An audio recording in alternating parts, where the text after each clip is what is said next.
vie sacerdotale, vous et les pères Giovanni bien sûr. Il y a de cela au moins plus de 40 ans que vous êtes en République démocratique du Congo en tant que missionnaire. Ça fait presque toute une vie que vous avez consacrée au peuple congolais. Pouvez-vous nous dire ce que vous avez eu comme moment de satisfaction et moment de douleur pendant cette période? Bon, merci. Serait difficile en quelques mots résumer 50 ans de vie, soit des côtés moments heureux et aussi un moment de souffrance, car la vie est partout, et n'importe où et n'importe comment, dans toutes les situations, à des moments différents. Donc, mais je crois que je pourrais bien dire que les moments de joie ont été bien beaucoup plus nombreux que les moments de souffrance, car autrement la vie n'aurait pas de sens, surtout la vie missionnaire. C'est une vie qui a beaucoup de grâce, beaucoup de joie, et beaucoup de moments heureux de la part de tout le monde, de la part de Dieu d'abord, car c'est lui qui nous dirige, c'est lui qui nous comble de grâce, et de la part de tous ceux avec lesquels j'ai eu la joie de vivre avec ou bien de travailler avec. Et donc tout cela, ce sont des moments vraiment pour lesquels je dois remercier Dieu. Des moments de souffrance, et ça fait partie de la vie missionnaire, car la vie missionnaire n'est que la continuation de la vie de Jésus. Donc la vie de Jésus, nous le savons bien, c'était aussi une persécution. Il y a eu des moments où on l'a exalté, on l'a porté en triomphe, mais il y a eu des moments où il a été persécuté, il a dû s'enfuir, etc. Donc la vie missionnaire fait partie de cela. Et celui qui embrasse la vie missionnaire doit savoir qu'il aura les centuples ici sur cette terre, donc l'abondance des grâces et des bienfaits, mais il aura aussi avec les persécutions, c'est que le Seigneur dit. Donc cela ne manquera jamais. Mais c'est justement pour embellir et endurcir davantage et donner beaucoup plus d'élan pour un engagement meilleur. Voilà, donc beaucoup de témoignages ont été faits à cet effet. Beaucoup de gens vous reconnaissent comme un missionnaire entièrement consacré au développement, au bien-être des pauvres. Vous avez pu donner de l'emploi à beaucoup de gens qui sont pauvres.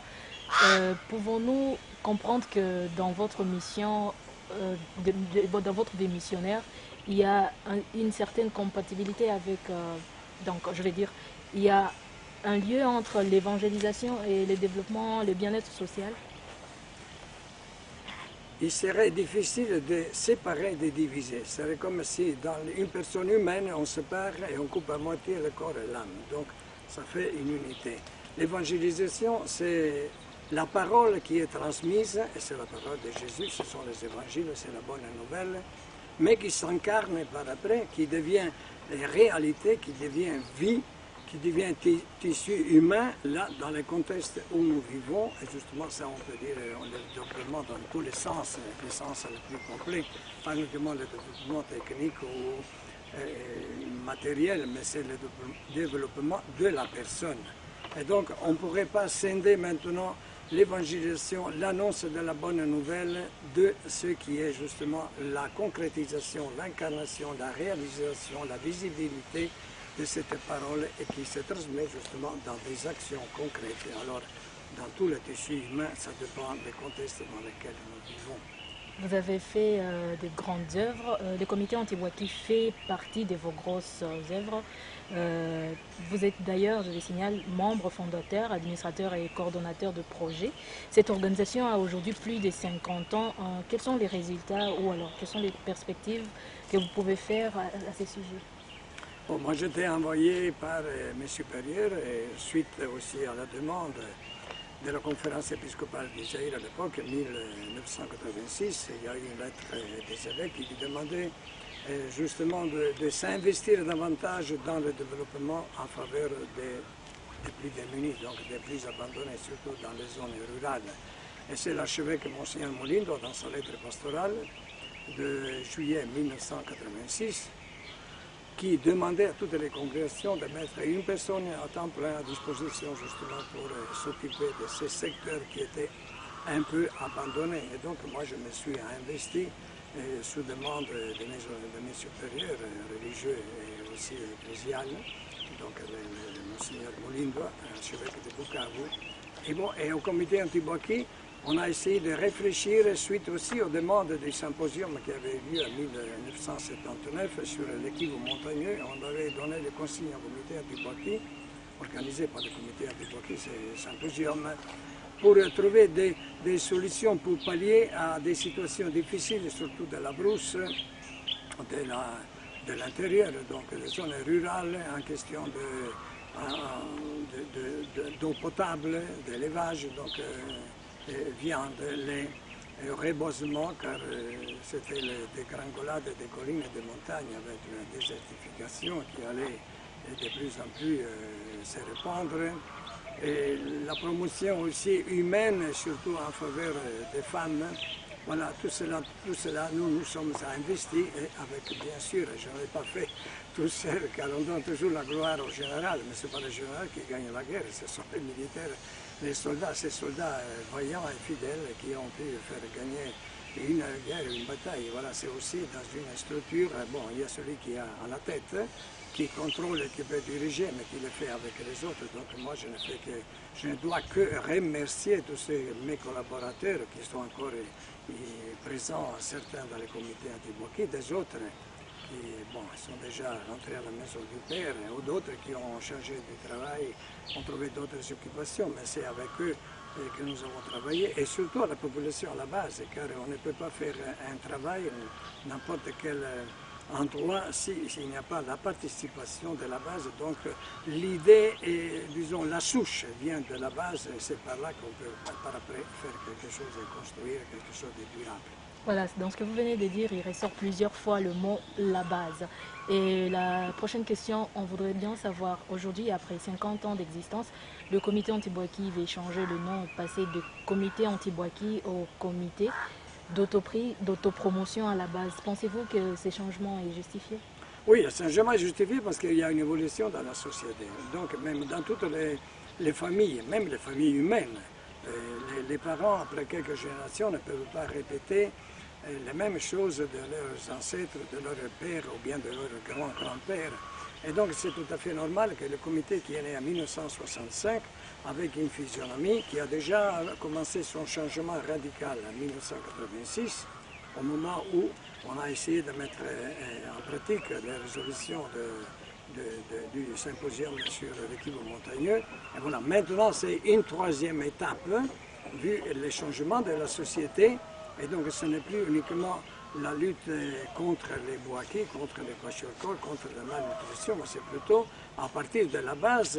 Donc c'est comme si on prépare une route et on la lance pour que les autres puissent l'employer et aller de l'avant à partir de ce qui a été déjà fait.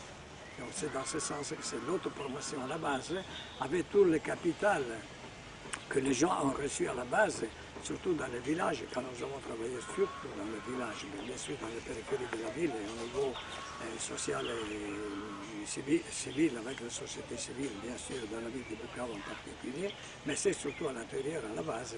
Et donc c'est l'autopromotion à la base. C'est par là donc que c'est l'avenir maintenant du comité anti-Bouaki. Voilà, donc vous connaissez très bien le comité anti-Bouaki, vous savez les difficultés par lesquelles il est passé. Avez-vous certaines recommandations à formuler à l'endroit du comité anti-Bouaki quant au contexte actuel de son action ou au contexte du pays? Bon, dans le contexte de son action, je crois que l'âme du comité anti-Bouaki, c'était justement les services en faveur de ceux qui sont les plus démunis, qui ont les plus besoin, car d'une façon ou d'une autre, ils sont abandonnés par d'autres structures qui ne s'occupent pas d'eux. Donc ça doit être l'âme, c'est le leitmotiv, c'est le code de conduite au service. Donc si je peux humainement, humblement donner un conseil, c'est justement de ne jamais s'écarter de ces principes, que c'était en faveur, c'est et ce sera toujours en faveur de ceux qui sont les plus démunis, à partir de la base, en fonction de leurs ressources, dans leurs possibilités, et là-dedans, y travailler. Et donc, ce n'est pas en faveur même de ceux qui travaillent là-dedans, mais c'est plutôt pour les autres. Et tout ce qu'on peut recevoir, ou bien qu'on peut produire, c'est justement en fonction de ces personnes, ces groupes humains qui ont encore besoin d'être aidés ou conseillés ou accompagnés avec les capitales qu'on a pu avoir de ressources humaines et de sagesse et d'expérience dans ce travail de développement. Voilà. Ça fait plus de 40 ans que vous êtes là.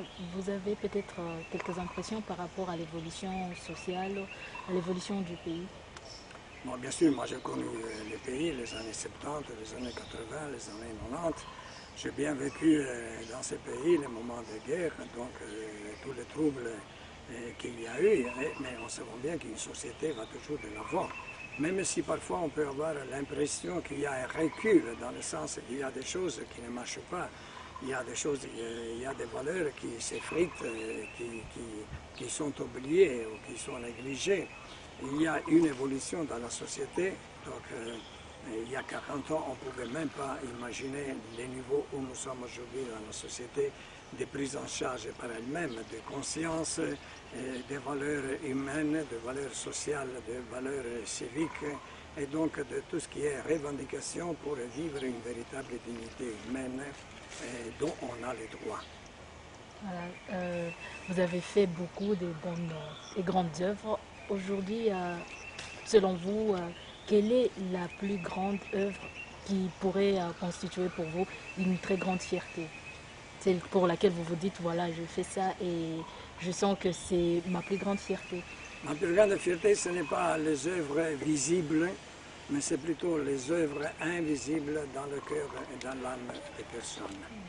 Et donc je crois que ça peut rester malgré les démolitions de la guerre, ou bien l'usure du temps, ou bien l'effritement des institutions, etc. Donc la vieillesse, c'est l'usure du temps même qui entre partout. Voilà, ce qui reste, ça reste justement dans les cœurs des personnes. Je pense que le message que j'ai pu transmettre avec la grâce de Dieu, la collaboration de mes confrères, mes amis, mes collaborateurs, ben, tout cela va rester au-delà de tout ce qui peut disparaître visiblement. Voilà, merci beaucoup. Merci, madame.